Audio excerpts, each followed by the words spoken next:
அனைவருக்கும் வணக்கம். உங்கள் சிறுதானிய நூடுல்ஸ் வணிகத்தில் புத்திசாலித்தனமான விற்பனை இலக்குகளை அமைப்பதன் மூலம் உங்கள் வருவாயை எவ்வாறு அதிகரிப்பது என்பதை இன்று நீங்கள் கற்றுக்கொள்வீர்கள்.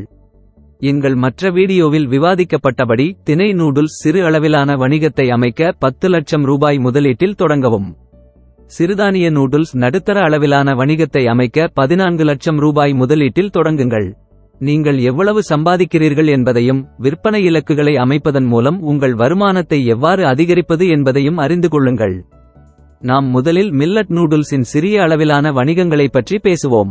10 லட்சம் ரூபாய் முதலீட்டில் தொடங்கி 2 மாதங்களுக்குப் பிறகு உங்கள் முதலீடு பணம் சம்பாதிக்க தொடங்கலாம். ஒரு சிறந்த சூழ்நிலையில் 6 மாதங்களுக்குப் பிறகு நீங்கள் ஒவ்வொரு மாதமும் 65,000 ரூபாய் முதல் 1 லட்சம் ரூபாய் வரை சம்பாதிக்கலாம். மேலும் அது தொடர்ந்து அதிகரித்து வருகிறது. முதல் ஆண்டின் இறுதியில் நீங்கள் மாதத்திற்கு 1 லட்சம் ரூபாய் முதல் 1,90,000 ரூபாய் வரை சம்பாதிக்கலாம். அனைத்து செலவுகள், கடன்கள் மற்றும் வரிகளை செலுத்திய பிறகு இது உங்கள் உண்மையான இலாபமாகும். இரண்டாவது அல்லது மூன்றாவது ஆண்டின் இறுதியில் நீங்கள் ஒவ்வொரு மாதமும் 4 லட்சம் ரூபாய் முதல் 5 லட்சம் ரூபாய் வரை சம்பாதிக்கலாம். உங்கள் சிறு வணிகத்தில் 10 லட்சம் ரூபாயை முதலீடு செய்வதன் சாத்தியமான வெற்றி இதுதான். இப்போது நாம் சிறுதானிய நூடுல்ஸ் நடுத்தர அளவிலான வணிகங்களைப் பற்றி பேசுவோம்.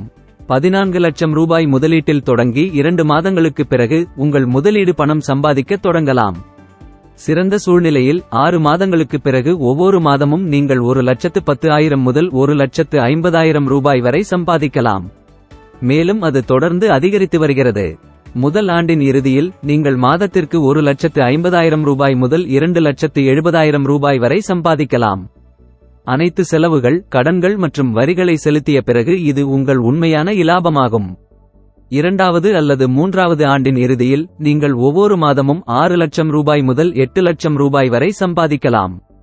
உங்கள் நடுத்தர வணிகத்தில் 14 லட்சம் ரூபாயை முதலீடு செய்வதன் சாத்தியமான வெற்றி இதுதான். எந்தவொரு பணத்தையும் செலவழிக்கும் முன் நன்கு தயாராகுங்கள். ஒரு சிறிய அளவிலான வணிகத்தை தொடங்கும்போது உங்கள் நண்பர்கள், குடும்பத்தினர் மற்றும் வேலை தொடர்புகளை பயன்படுத்தி உங்கள் சிறுதானிய நூடுல்ஸை விற்கும் குறைந்தபட்சம் 23 உள்ளூர் மளிகை கடைகளை கண்டறியவும். இந்த கடைகள் ஒவ்வொன்றும் வழக்கமாக அருகிலுள்ள சுமார் 150 வீடுகளுக்கு சேவை செய்கின்றன. உங்களுக்கு தெரிந்தவர்களையும் வழியில் நீங்கள் சந்தித்த மற்றவர்களையும் அணுகவும்.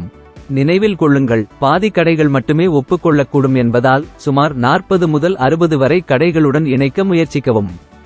இந்த வழியில் நீங்கள் உள்ளூர் கடைகளுடன் உங்கள் வணிகத்தை தொடங்குகிறீர்கள். உங்கள் திணை நூடுல்ஸை மேம்படுத்த முதல் சில மாதங்களை பயன்படுத்துகிறீர்கள். உங்கள் நண்பர்களுக்கும் இந்த கடைகளின் உரிமையாளர்களுக்கும் மாதிரிகளை கொடுங்கள். அவர்கள் சொல்வதற்கு கவனம் செலுத்துங்கள். அவர்களின் பரிந்துரைகளின் அடிப்படையில் உங்கள் திணை நூடுல்ஸில் மாற்றங்களை செய்யுங்கள். மேலும் உங்கள் திணை நூடுல்ஸை விற்கவும் விளம்பரப்படுத்தவும் கடை உரிமையாளர்களை ஊக்குவிக்க நல்ல சலுகைகளை வழங்குங்கள். இந்த அணுகுமுறை புஷ் மார்க்கெட்டிங் என்று அழைக்கப்படுகிறது. இப்போது உங்கள் விற்பனை இலக்குகளை கவனமாக திட்டமிடுங்கள். ஒவ்வொரு வாடிக்கையாளரும் ஒவ்வொரு மாதமும் அரை கிலோ திணை நூடுல்ஸை வாங்குவார்கள் என்று நினைத்து பாருங்கள். ஒரு உள்ளூர் கடை வழக்கமாக அதைச் சுற்றியுள்ள சுமார் 150 வீடுகளுக்கு விற்கிறது. நீங்கள் 23 கடைகளுடன் தொடங்கினால் விரைவில் பணம் சம்பாதிக்கத் தொடங்கும் நல்ல நிலையில் இருக்கிறீர்கள். 6வது மாதத்திற்குள் 39 கடைகளாக அதிகரிக்க முயற்சி செய்யுங்கள். உங்கள் 2வது ஆண்டின் இறுதிக்குள் 69 கடைகளை இலக்காக கொள்ளுங்கள். இந்த இலக்குகளை அடைவது உங்கள் சிறு வணிகத்திற்கு பெரிய வளர்ச்சிக்கு வழிவகுக்கும். வியாபர்கோ சேனலை விரும்பவும், பகிர்ந்து கொள்ளவும், சந்தா செலுத்தவும். All the best.